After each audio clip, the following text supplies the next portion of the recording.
Play station plus की membership में 3 tears हैं। असेंशियल सबसे सस्ता, एक्स्ट्रा उससे महंगा एंड डीलक्स सबसे एक्सपेंसिव। पर इन तीनों में क्या क्या बेनिफिट्स मिलते हैं और क्या आपको ये मेंबरशिप लेनी भी चाहिए या नहीं? तो अगर आप सबसे सस्ती मेंबरशिप लेते हो जो कि है PS प्लस असेंशियल वाली, सबसे पहला फीचर है शेयर प्ले, जिसके अंदर हमें 3 बेनिफिट्स मिलते हैं। सबसे पहला बेनिफिट है अगर आपको गेम का कोई लेवल डिफिकल्ट लग रहा है एंड आपसे वो पार नहीं हो रहा, तो शेयर प्ले वाले फीचर के साथ आपका फ्रेंड अपने घर पे बैठ के अपने कंसोल के ऊपर आपकी गेम वहीं से रन कर सकता है, आपका वो फंसा हुआ लेवल पार कर सकता है and I think this is really convenient. दूसरा बेनिफिट है आप और आपका फ्रेंड अपने अपने घरों पे बैठ के अपने अपने कंसोल्स के ऊपर एक साथ गेम में खेल सकते हो। जैसे फॉर एग्जांपल फीफा के अंदर एक ही टीम में होके खेल सकते हो या फिर एक दूसरे के ऑपोजिट होके खेल सकते हो, ऐसी GTA ऑनलाइन के अंदर या फिर कॉल ऑफ ड्यूटी के अंदर। इस शेयर प्ले वाले फीचर का एक तीसरा एंड सबसे ज्यादा वैल्यू प्रोवाइड करने वाला बेनिफिट है, पर अभी आपको शेयर प्ले के वो वाले बेनिफिट की इंपॉर्टेंस समझ में ही नहीं आएगी, क्योंकि उसके लिए ना पहले आपको एसेंशियल और एक्स्ट्रा की मेंबरशिप को समझना पड़ेगा। शेयर प्ले के तीसरे बेनिफिट को साइड पे कर दो एंड PS प्लस एसेंशियल का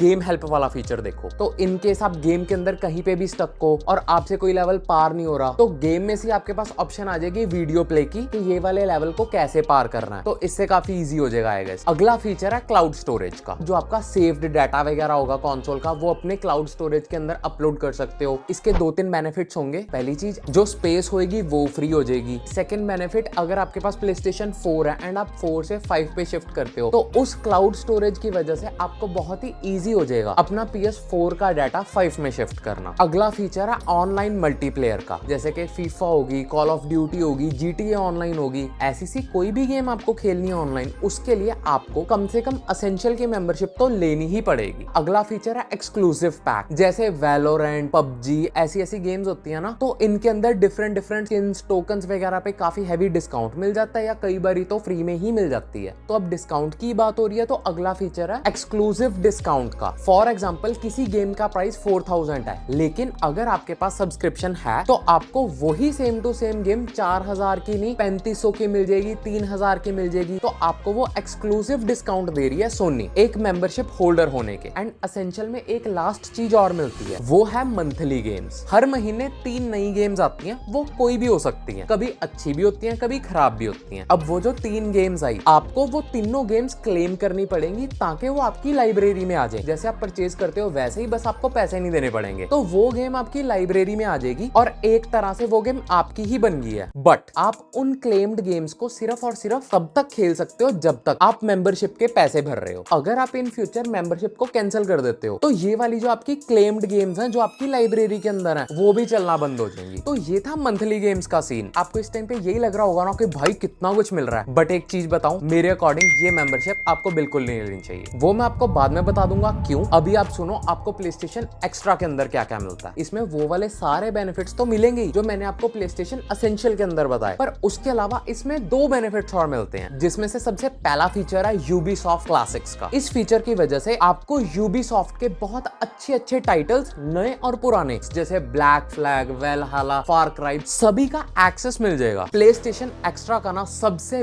बड़ा फीचर है गेम कैटलॉग। बाय गॉड, इतना मजेदार फीचर है ना ये। इस फीचर के अंदर PlayStation आपको ऑफर करता है कि आप PlayStation की प्रोवाइडेड बहुत बड़ी कैटलॉग के अंदर से कोई भी गेम एक्सेस कर सकते हो। GTA, Last of Us, God of War, Ghost of Tsushima, Spiderman, मतलब you name the title and वहां पे पड़ा। एक गेम के ऊपर 5000 पे खर्चने के बजाय आई गेस अगर आप एक न्यूबी हो ना, तो ये वाली सब्सक्रिप्शन आपके लिए मोर देन सफिशिएंट होनी चाहिए। पर इसी फीचर की ना आपको एक लिमिटेशन भी समझने की जरूरत है। ये वाली जो गेम कैटलॉग है ना, इसके अंदर नए टाइटल्स आते रहते हैं और पुराने जाते रहते हैं एंड सोनी अपनी मर्जी से उस गेम कैटलॉग को अपडेट करता रहता है। तो उन कंडीशंस के अंदर आप सिर्फ उसी टाइम तक गेम्स को एक्सेस कर सकते हो जब तक वो इस गेम कैटलॉग के अंदर अवेलेबल है एंड आप सब्सक्रिप्शन को भर रहे हो। जैसे पास्ट में इस कैटलॉग के अंदर रेड डेड रिडेम्पशन 2 अवेलेबल हुआ करती थी, बट वो गेम अब इस कैटलॉग से रिमूव हो गई है। आई मीन जो भी सोनी के कॉन्ट्रैक्ट वगैरह होंगे रॉकस्टार के साथ, तो जैसे अब वो गेम कैटलॉग से रिमूव हो गई है, तो PS प्लस की मेंबरशिप होने के बावजूद भी मैं उस गेम को एक्सेस नहीं कर सकता एंड उसके ऊपर लॉक बना रहा है। वही नेटफ्लिक्स की मूवी वाला हिसाब है कि जॉनसी सामने दिख रही है, वो आप चला सकते हो, जॉनसी नहीं है वो नहीं चला सकते। एसेंशियल और एक्स्ट्रा के फीचर समझने के बाद ना अब आपको समझ आएगा कि वो जो शेयर प्ले का मैं इंपॉर्टेंट वाला फीचर बता रहा था वो कौन सा था। उस बेनिफिट के अंदर आप 2 फ्रेंड आपस में PlayStation की सब्सक्रिप्शन के बेनिफिट्स शेयर कर सकते हो। फॉर फॉर एग्जाम्पल आपके फ्रेंड ने सब्सक्रिप्शन खरीदी एंड आपने अपने दोस्त से आईडी और पासवर्ड मांग लिया, जैसे लोग नेटफ्लिक्स का करते हैं। एक्सपीरियंस ना खराब हो तो नेटफ्लिक्स में अलग अलग प्रोफाइल्स बना लेते हैं, सेम एज प्ले स्टेशन के अंदर। इवन के मेरे दोस्त ने जौन सी भी गेम्स डिजिटली खरीदी होंगी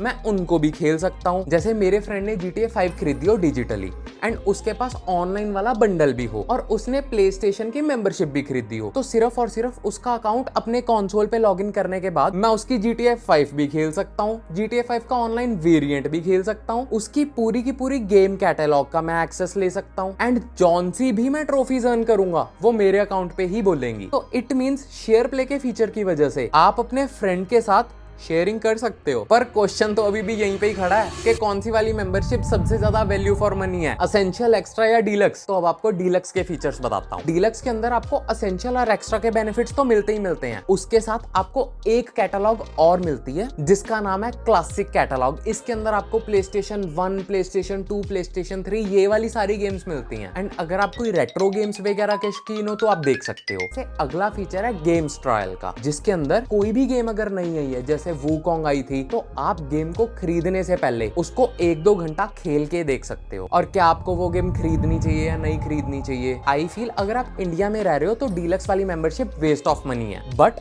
अगर आप किसी और कंट्री में रहते हो तो आपको डीलक्स वाली मेंबरशिप में 2 फीचर्स और मिलते हैं, जिसमें से पहला फीचर है सोनी की पिक्चर कैटलॉग। इसके अंदर सोनी की जो मूवीज हैं वो वाले बहुत सारे टाइटल्स एंड इससे अगला फीचर है क्लाउड गेमिंग का। बेसिकली इसके अंदर आप ऑनलाइन सर्वर के ऊपर ही गेमें खेल सकते हो, आपको डाउनलोड वगैरह करने का कोई इशू ही नहीं है। बाय द वे मैं आपको बता दूं जो क्लाउड गेमिंग है वो इंडिया के अंदर अभी इंट्रोड्यूस ही नहीं हुई। तो क्लाउड स्टोरेज वाला तो समझ आता है, पर मेरे अकॉर्डिंग पिक्चर कैटलॉग अवेलेबल होनी चाहिए थी, तभी जाके डीलक्स वाली सब्सक्रिप्शन की कोई सेंस बनती, क्योंकि राइट नाउ तो कोई नहीं है। बट द क्वेश्चन इज कि which one is most value for money. तो राइट नाउ सेल चल रही है एंड एक्स्ट्रा और डीलक्स के सेम प्राइसेस हैं, तो ऑब्वियसली डीलक्स ही लोगे ना यार। पर अगर मैं नॉर्मल डेज की बात करूं तो जो PS प्लस की एक्स्ट्रा वाली मेंबरशिप है वो सबसे ज्यादा वैल्यू फॉर मनी है, क्योंकि उसमें ऑनलाइन गेमिंग ये वो सारे एसेंशियल के फीचर्स भी मिल जाते हैं, उसके साथ साथ एक बहुत बड़ी गेम कैटलॉग भी मिल जाती है, जिससे हमें 5-5 हजार की एक गेम नहीं खरीदनी पड़ेगी और 5,000 में हम इतनी अंधा गेमें खेल लेंगे और हम शेयर प्ले करके दोस्तों के साथ पैसों की कॉन्ट्री भी कर सकते हैं। And do let me know आपको कौन सी सबसे बढ़िया सब्सक्रिप्शन लगी।